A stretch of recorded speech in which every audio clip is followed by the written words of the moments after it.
சகோதரர் பக்சிங் அவர்களின் ஊழியத்திலிருந்து விடாய் துணிக்கேற்ற வார்த்தைகள் டிசம்பர் மாதம் 18ஆம் தேதி.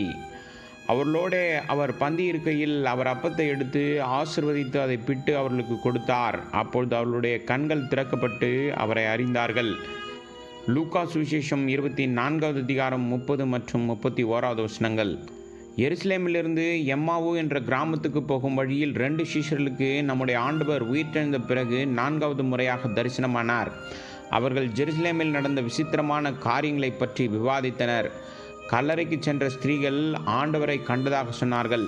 அவர் மரித்தோரிலிருந்து உயிர்த்தெழுந்தார் என்று தேவதூதர்களால் ஸ்திரீகளுக்கு சொல்லப்பட்டது. அவர்கள் போகையில் கர்த்தராகிய இயேசு கிறிஸ்து 2 சீஷர்களுடன் வெகு தூரம் நடந்து அவர்களுக்கு வேத வசனங்களை மிகுந்த அதிகாரத்துடன் விளக்கினார். ஆனால் அவர்களால் அவரை அடையாளம் காண முடியவில்லை.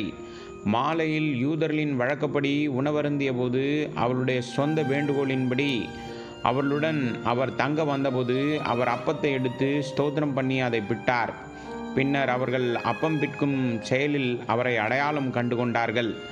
அவர் காட்டி கொடுக்கப்பட்ட போது அன்று இரவு அவர் அப்பத்தை எடுத்து, இது உங்களுக்காக பிற்கப்பட்ட என் சரீரம் என்று அவர் சொன்னது அவர்களுக்கு நினைவுக்கு வந்தது. எல்லா ஜனங்களின் பாவங்களுக்கும் பரிகாரமாக அவருடைய சரீரத்தை பிட்டு அவருடைய விலையேறப்பெற்ற இரத்தத்தை சிந்தப்படுவதற்கு அவர் ஒப்புக் கொடுக்கப் போகிறார் என்று அவர் கூறியதன் முக்கியத்துவத்தை இப்பொழுது அவர்கள் புரிந்து கொண்டார்கள்.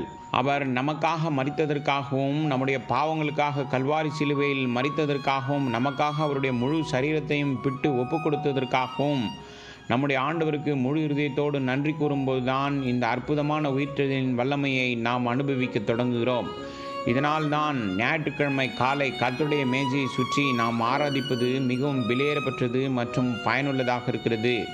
விசுவாசிகள் ஒவ்வொரு ஞாயிற்றுக்கிழமையும் கர்த்தருடைய மேஜையை சுற்றி கூடி அவர் போதித்தபடி அவருடைய மரணத்தை நினைவு கூறவும், சுத்தமான இருதயத்தோடு அவரை ஆராதித்து போதுமான நேரத்தை செலவிடவும், பின்னர் தங்கள் இருதயங்களை ஆராய்ந்து கர்த்தருடைய மேஜையில் பங்கேற்கவும் கற்றுக்கொண்டதை நாம் பார்க்கின்றோம்.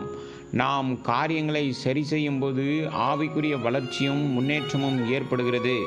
துரதிருஷ்டவசமாக மேஜையானது பல விசுவாசிகளுக்கு ஒரு சடங்கு மற்றும் தொடர் நிகழ்வாக மாறியிருக்கிறது.